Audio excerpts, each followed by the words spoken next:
ثم جعلناك على شريعة من الأمر فاتبعها ولا تتبع أهواء الذين لا يعلمون. Datang sebagian orang sekarang menyatakan bagi kita memang dosa berbuat demikian, tapi bagi beliau enggak. Kenapa? Karena beliau udah sampai ke tarikat ma'rifah. Kalau kita berdosa karena kita masih di tarikat syariah, ya, lebih tinggi dari syariah hakikah. Tapi beliau udah tarikat ma'rifah. Apa yang beliau lakukan bagi kita dosa, tapi bagi beliau enggak dosa lagi karena sudah tarikat ma'rifah. Sudah lepas dari beban syariat. Apa dalilnya? Allah berfirman dalam surat An-Naml, wa'bud rabbaka hatta ya'tiyakal yaqin. Beribadahlah kamu kepada Allah sampai kematian datang menjemputmu. Lah dia sudah yakin, berarti nggak perlu lagi beribadah kepada Allah. Kalau kita masih awam, masih tarikat syariah, beliau udah ma'rifah, udah benar-benar kenal Allah. Beliau udah pernah suluk 40 hari, puasa muti 40 hari 40 malam, ia hanya di dalam kelambu dan sering mimpi berjumpa dengan Nabi, sering berkomunikasi dengan malaikat. Subhanallah. Demikian sebagian orang dibodoh-bodohi. Dalilnya apa? Itu tadi firman Allah dalam surat An-Naml ayat terakhir, wa'bud rabbaka hatta ya'tiyakal yaqin. Beribadahlah engkau kepada Rabbmu sampai al-yaqin datang kepadamu. Dan dia udah yakin. Beda dengan kita, kalau kita belum yakin karena masih syariah. Beliau udah ma'rifah. Bagaimana jawabnya jemaah? Ayat suci Al-Quran keliru? Hah? Ada dalilnya tadi. Surat An-Naml ayat terakhir. Hah? Bagaimana? Pernah nggak antum mendapat orang-orang seperti ini? Pernah kan? Banyak yang seperti ini. Ketika ditanya kenapa nggak sholat lagi, kenapa beliau nggak haji lagi, nggak perlu umrah, nggak puasa dan seterusnya, beliau udah tarikat ma'rifah.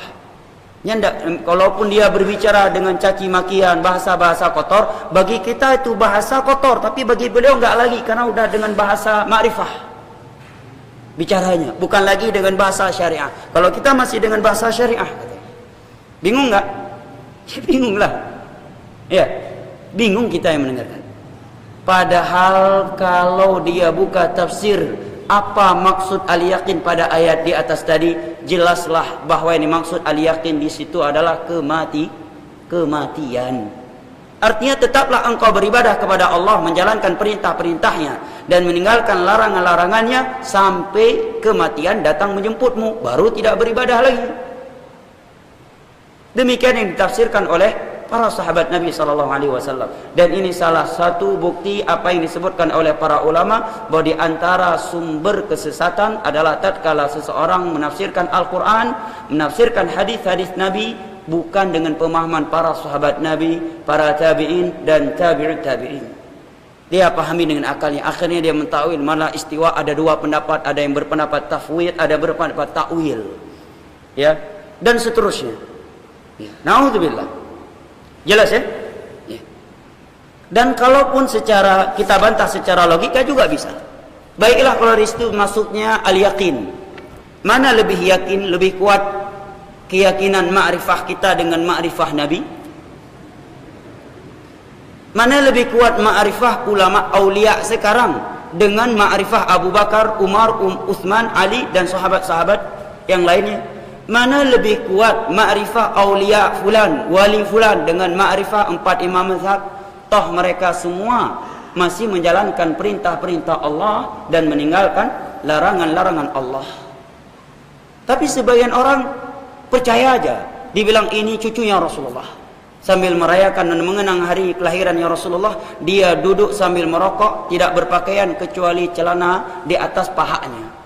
Ya, ini wali fulan, ini tempat dia bertapa dan berkomunikasi dengan Allah. Masya Allah, ada aja yang percaya. Bahkan sayangnya sebagai binatang film, datang wali tersebut senang ke rumahnya. Ya. Padahal kalau kita lihat dari sisi penampilan, ini orang gila, nggak mandi, ya, nggak ada kebersihannya, nggak sholat lagi. Dia dibilang wali, malah langsung diminta doa ini, doa itu, tolong bacakan ini, bacakan itu. Masya Allah. Ya, ya yang deh kinang pengen, yang sepot kinang pengen, lain macu, yang terang kinang pengen. Di bawah cahaya yang terang menderang dia kena tipu. Kalau dalam kegelapan kena tipu mungkin lain dikit, ya kan?